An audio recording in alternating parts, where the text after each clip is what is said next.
gonna be a good one. Welcome back to part 4 of the double DIY build. This tank is really coming along. But let me show you what I'm seeing over here. In the 3,000 gallon is a bunch of cichlids who are checking out something. What is it they're checking? Oh my gosh, they are checking out all of the supplies and everything that is going to go into the new double DIY builds. The new 600-gallon Asian jungle stream aquarium and the 750-gallon Amazonian island. So let's go through what we have. All right. So starting off, we have some wood that's going in the tanks and some pond shield. But that stack of pond shield used to be a lot taller. So what that tells you is that's the last coat. So the other 2 coats are already on there. We're going to cover all that. But then we get into lots and lots of substrate. Now this is just substrate for just one of the aquariums, and it's not all the substrate going in the aquarium. To keep the cost down, the bottom layers will be a less expensive substrate, and then it'll be topped off with what I actually want it to look like on top. And of course you can't probably not notice all the plumbing, all the pipes, all the plumbing supplies, all the more plumbing supplies. So what I'll say here with the plumbing is not all of this is for the actual plumbing of the aquarium. Some of it is for the aquascape. And I'm going to say think loaches. You know, that might give away a little bit too much, but got some cool plans for that. We have some more wood, and then of course we start getting into the filter materials, filter fluff, other filter material, DC pumps, pond liners, more filter material. There's lights tucked down there. There's some more wood. There's some more wood over there. You might be getting to see a theme with the wood and all the plumbing supplies. But there is actually more than just this wood. There is literally a ton, 2,000 pounds of rocks outside. So, and other sand and other rock and gravel, all kinds of stuff. These scapes are going to be pretty crazy. But enough of this. Let's go ahead and get into the build. Let's see where we're at. All right, remember part 4 is where I told you the tanks will really start to look like tanks, 750 over here, and the 600 over here, but it's also the part of the build where I complain all the time because fiberglassing is coming. Oh man. I did order a new resin product, so hopefully I'll have a better experience than all the other ones, but you know, fiberglassing is one of those things you have to do. So, where are we at? All the panels are screwed in, and you can see we've used some filler in the corners, just filling in any gaps. This is really just to create, just fill any gaps where there would be air that would undermine the fiberglass. So, we'll be using the chopped strand fiberglass mat in all of these corners and everything like that. So this is just to fill in behind them, and you can see over here the same thing is done as well. And you remember when I talked about when you get a really nice seam like that, it saves you a lot of work? Well, then there's the flip side. When you get a horrible seam like that, and it creates you a lot more work. So what's going to happen there is, fortunately, I do have access to it, but I'll cut a piece of wood and use construction adhesive to liquid nail it into place to create a backing so that I can go ahead and fill that space with the filler, and then give something, just for that to backstop on. So it's no big deal. The strength is going to come from the fiberglass, but like I was saying, when you get a nice clean seam, less fiberglass, as you can imagine, I'll be fiberglassing the living, out of that, and this one over here. But all the other seams on the 750 are good. We just have the two sloppy ones. The rest are solid, and the 600. Oh man, that's the tightest seams I've ever had was on this one, so feeling really good about that. But like I said, part 4 starting off, they're starting to look like tanks, so I think by the end of this video we're gonna have something. All right, back to work. Okay, the mess is changing. We're switching from the mess of construction, saws and drills and screws, and we're switching to the mess of the next stage, which is fiberglass. Lots of chop mat fiberglass, lots of fiberglass tools, cheap brushes, cheap sticks, epoxy. We got the new epoxy. We're going to try this marine grade fiberglass resin for the epoxy. We've also got some of the old Bondo, which we used on the other ones. Lots of mixing cups, plenty of disposable things, you know, very, very cheap brushes, very, very cheap tools for smoothing out the bubbles in the fiberglass, but very, very strong chopped strand fiberglass mat. This is going to give us our serious strength on all of those seams and gaps and everything. Next, we have the plumbing. We have bulkheads. We have returns. We have nozzles. We have the new tools to help screw on the bulkheads. I cannot wait to try this out because that's always been a pain in my butt. And we've got return pumps, DC return pumps. So we have switched over from one type of construction to another, but if you're a fish keeper, this is the kind you want to see because this gets us really close to having a actual up and running fish tank. So you can see what's happened on the 750s. I've already started filling all those gaps and screw holes. So we're getting all those filled in, and once that filler is dry and sanded, it'll be time to fiberglass the 750. After fiberglassing comes the epoxy paint, and then after that comes the glass. And speaking of glass, the glass has been ordered for both tanks. It'll be here on the 17th. Today is the 4th. I got my work cut out for me. I want to have everything ready so when the glass gets here, it's ready to go in. Let's take a look at the 600. The 600, as we know, the seams were really solid, so we just need to fill in. We went ahead and ran the filler and just what little gaps there were, you know, tiny little gaps. We filled those. And now we're just starting on screw holes. So we're going to get every one of those screw holes filled in, and then we will be ready to fiberglass the 600. And everything I said for the 750 holds true for the 600. So we will get filler, fiberglass. We'll start getting the sump put in place. We will start drilling on the side for the plumbing. We're going to drill the plumbing on the 600. We're going to drill the plumbing on the 750. We're going to get the sump on the 750. We're rocking and rolling. So, you know, back to work and fill in some screw holes and get ready for fiberglass. Okay, time for a progress update. Lots of things happening. Almost all good news, tiny bit of bad news. Let me show you what I'm talking about. Okay, good news, 750 gallon, completely filled. All the screw holes, all the seams, everything has been filled in with a mix of construction adhesive and putty, so it is ready for fiberglass. And that kind of brings us to the good and bad news, and that is with the 600 gallon. Yes, the 600 gallon is fiberglass, the entire 600 gallon. That's the good news. The new product, the True Solids marine grade fiber polyester resin, it worked like a dream. It turned the part of the build I used to dread and hate so much using that Bondo resin, and it made it so easy. The resin is so smooth. There was no air bubbles at all, hardly. The setup time was perfect. So you might be asking, well, what's the bad news? Well, the bad news is it works so damn well that I decided to fiberglass the entire 600 gallon, not just the seams. I did the whole thing. People asking questions in comments, how come you don't just fiberglass the whole thing? And I was always like, because it's such a pain in the butt. But now that it's not a pain in the butt, yeah, of course I'm going to fiberglass the whole thing. It's better, you know? I mean, damn, this thing would hold water if it had glass in it right now, you know, without the epoxy coat, at least for a while. But yeah, no, this is amazing stuff, and this is, I'll tell you what, it took the part of the build I hated the most, and it made it not bad at all. So I may have to build some more of these things. But at any rate, so that's the good news. But so you might be asking, all right, what's the bad news? Well, the bad news is, because I fiberglassed the whole thing, I used up all the resin, so there's not enough resin to just start on the 750 right now. I had to order more. So I gotta wait a little bit. So what should I do? I'm thinking, while I'm waiting, I was trying to do the builds at the same time, advance them, you know, at the same, you know, like everything I do with the 600 and the 750 and vice versa, so they're at the same stage. But hey, you know, you gotta work with what you gotta work with. So we know the glass is on its way, and I know I need to wait a few days for the resin. It's not something that comes right away. So what I can do is I can do the plumbing on both of them.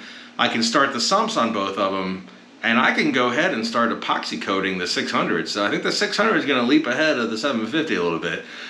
So I can go ahead and get that ready. So then, you know, hopefully it'll work out that they're both epoxy coated and ready when the glass gets here, and we can go boom straight into that and water testing. But In the meantime, there's still a lot of work to do. So in addition to, you know, epoxy coating this and getting the plumbing started, I need to paint the outside of these, you know, paint them white, just protect the wood, especially over where the bulkheads are and everything. There's always potential, a little bit of water when you have plumbing and everything. So there's still plenty of work to do, and I think that'll keep me busy until the 17th when the glass gets here. So, all right, back at it. All right, I think I need one of those signs, pardon my mess, for the construction, but hey, when you're building, you don't worry about cleanliness, you just want to get it done. So we all know 600 gallon, that's ready for paint. And now so is the 750. All right, this one was a chore. You'd be surprised, but just adding in those 45s, you know, it definitely just, you know, more angles, more corners, just more work when it comes to the fiberglassing. But yeah, it is fiberglass. And just like the 600 gallon, I did the whole thing, you know, just massive sheets. It's completely all fiberglass all the way around. I didn't do like just on the seams or just on the screws. It's the whole 9 yards. But it was a big job, and as I wore down over the hours of fiberglassing, I did get a little sloppy towards the end, and I don't know how well it'll come up on camera, but we got a, right here, you can see, you can push on that, so that's going to have to be cut out, and I could either refiberglass it or leave it. It's so high up in the aquarium, it's not going to matter. The water line's not going to be up there. Another one over here, again, lighting is bad here, but there's a, it's not spongy, but it's not as rigid as I want. I'll probably do another layer of fiberglass over that. And there's a few spots in the back. I need to climb in there, but there may be a little touch up around the top. Nothing too big. I have inspected all down low, which is the most important part. And we're looking very, very solid down there. Very good to go. And then, of course, we had the area where I had the larger gap. That has 3 layers of fiberglass, and then over here also 3 layers of fiberglass. So it is quite the beast. So, all right, it is quite the beast, the 750, and the 600 behind me too. So now what I'm going to do is I'm going to start drilling the tanks, getting them ready for the plumbing, and start working on the sump. You know, putting in some bracing for the sump, getting everything cut for that. And I think after that it's going to be time to paint. So all right, let me start drilling some holes in these things. Okay, we got holes drilled. What we have here is 2 2-inch drains in the middle, and then 2 3/4-inch returns on the sides. Let me take you around. So this is what it looks like from the inside of the tank. You know, be draining, you know, down through the middle, and then the 2 returns, one in the front, one in the back, spread out that flow. And what I can show you is in the 750. Okay, so in the 750 we have it they're just filled, they're just sitting in there. They're obviously not all plumbed in yet because we still have to paint the aquarium, but you can see the 2 drains in the middle, same setup, 2 2-inch drains, and then the returns, you know, that are up on the flex pipe there with the nozzle.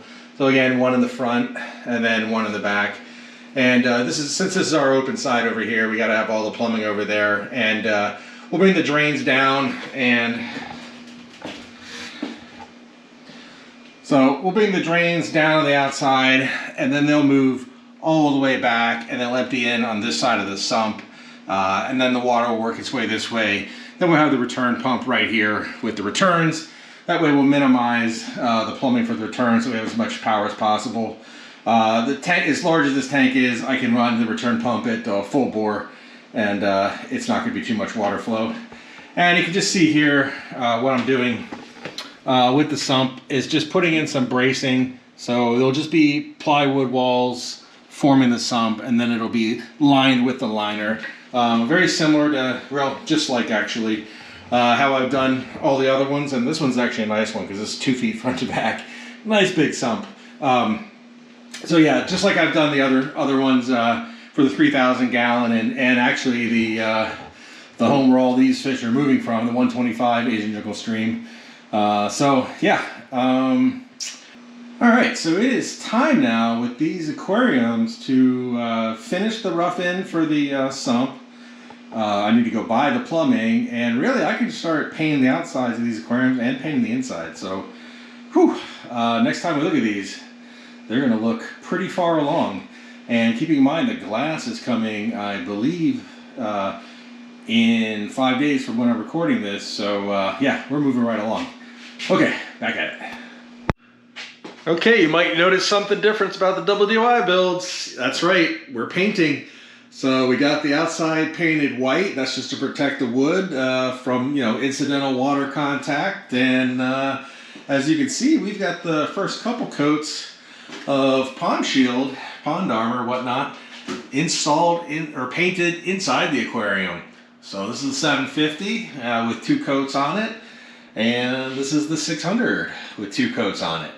Both these tanks are going to get 1 more coat. Why not? Might as well err on the side of caution, safety. But I gotta tell you, as you keep building these things, you learn new things with each build. And what I learned on this build is for that first coat of paint, I basically thinned it about half as much as I used to with the alcohol to give you more working time with the paint.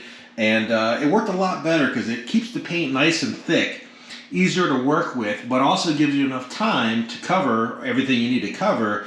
And then on the second coat, I actually went with no cutting of the epoxy at all, no alcohol added to it, just straight epoxy, nice and thick, goes on super thick, good for sticking to the existing coat. Trying to do these within 24 hours of each coat so that you don't have to do a lot of sanding or anything like that when you apply the next coat. And at any rate, doing that for both the tanks, it worked out really, really well. And usually, this would probably be good enough with what you have, but I have extra pond shield, so I'm going to use it. So we're going to put on more coats. But, whew, they're looking sharp. They're looking close. So the thing I'm going to focus on now is the filter boxes. So we'll get those built out, and I think go ahead and get some roughed in plumbing, at least the plumbing that's underneath. I have to bracket, work on that, get the liners, lots of stuff we could do there. And there is one piece of bad news, which is just a delay with the glass. Basically, it's just taking longer to get it made and shipped out. They're blaming, everything, time of year, inflation, COVID, who knows, But at any rate, it's running behind schedule. So, little delay there. We'll see how long. They didn't give me an exact date yet. Looks like they're pushing it back a week or so. So probably after Christmas. But that gives me time to finish everything else off, and I'll get the braces all built and ready to go, and the holes drilled and all that. So all I'll have to do is put the glasses in and then put the braces, the top braces on, and everything else will already be ready to go. So it's not a huge deal. It just sets back the water test a little bit. But again, not a huge deal. Gives me more time to perfect these things and make these tanks as strong as they can be. All right, let's get working on those filters. All right, I'm sure this won't look the same on video as it does here, but this is the last and final coat of pond shield in the 750, and just finished. So this is still wet, but this is ended up being 5 coats. So the most I've ever done with these tanks, fiberglassing and painting, and of course the same thing for the 600 gallon, 5 coats. Also the most fiberglass, the most amount of pond armor coats of any of the tanks. Again, I know it doesn't look like anything on video. It just looks like the other coat or the one before that, but we are done. We are done with that, and we have now started on the filter. So you can see what we have here is just the outline of the box. They're not even screwed in yet. They're just sitting in there. I just want to give you an idea of what it's going to look like. So you have the filter box. There's just a little bit of bracing that holds it up to where it's screwed into the supports, and it's temporary. I will build a facade. I know anyone who watches my channel knows that my temporary can often be 1 or 2 years, so I will paint it white so it doesn't look horrible in the meantime, and there will be a piece of trim across there, and yes, one day there will be a actual nice looking facade. But at any rate, you get the idea of the scale of the filter, a 6 by 18 inch box, 6 foot by 18 inch box. And one thing I did switch out is I did say originally that the pump would be here for the short return and the drains over here, but I am going to reverse that. Plumbing is 2 inch PVC pipe is expensive. So What I'm gonna do instead is bring the 2 drains straight down here, and they'll drain into this first chamber here, and then the return pump will be on the far end of the sump, and that just a much less expensive 3/4 inch, also easier to work with, 3/4 inch pipe will come up here, and then it'll tee off and go to the 2 returns.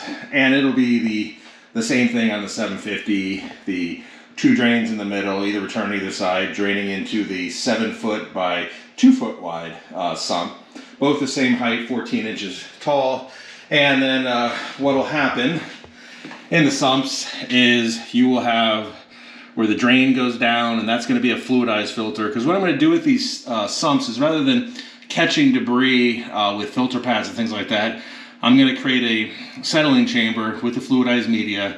And whenever I take water out, I'll always take the water out of here using I have a Bell sump pump that it can pull the water within, like, I forget what it is, 1/8 of an inch. It's very, very low down. So it'll pump up all that debris and pump it to the sink, which is just behind me. And then new water will go into the aquarium itself. So we have the settling chamber, and then we'll start the different chambers using the Metalamat and the filter pads and all the ceramic material as we work our way down. And then the final one at the end will be the return pump coming back, and be the same thing on the 750. Okay, that's part 4 of the double DIY builds. So mainly now we're waiting on the glass to come. That's the next really big thing. I will take the sump filters as far as they can go without having the glass in there. Because if you put the plumbing, if you put the drains on, even just the bulkheads, I kept the glass so tight, there's not a lot of room. So I had to take them out when I did the Predator base. So I'll wait to do that after the glass is installed. But then, yeah, we'll get the test fill going, the test filtration going. I'll put the top braces on, and then, oh man, it's scaping time. It's go time at that point. We will be there. So we are very close, very, very close. In the meantime, I got a video coming out on the 1,500 gallon system. So much work went into that thing. A lot of change there. All for the better, fix the sump, all that. Well, I'll show you. You'll see in the video. Definitely, we're getting close to 5,000 subscribers, and I'm having a 5,000 subscriber giveaway. If you remember the poll a little ways back about what size t-shirt would you want? Well, I got a little bit of a package, a little bit of a giveaway for that. So if we hit 5,000 subscribers one day, we will do it. And in the meantime, we got the 1,500 gallon coming out for New Year's Eve. I got a special video coming out. I won't give away anything on it. And so yeah, until then, have a Merry Christmas, and I'll see you guys soon. Thanks for watching.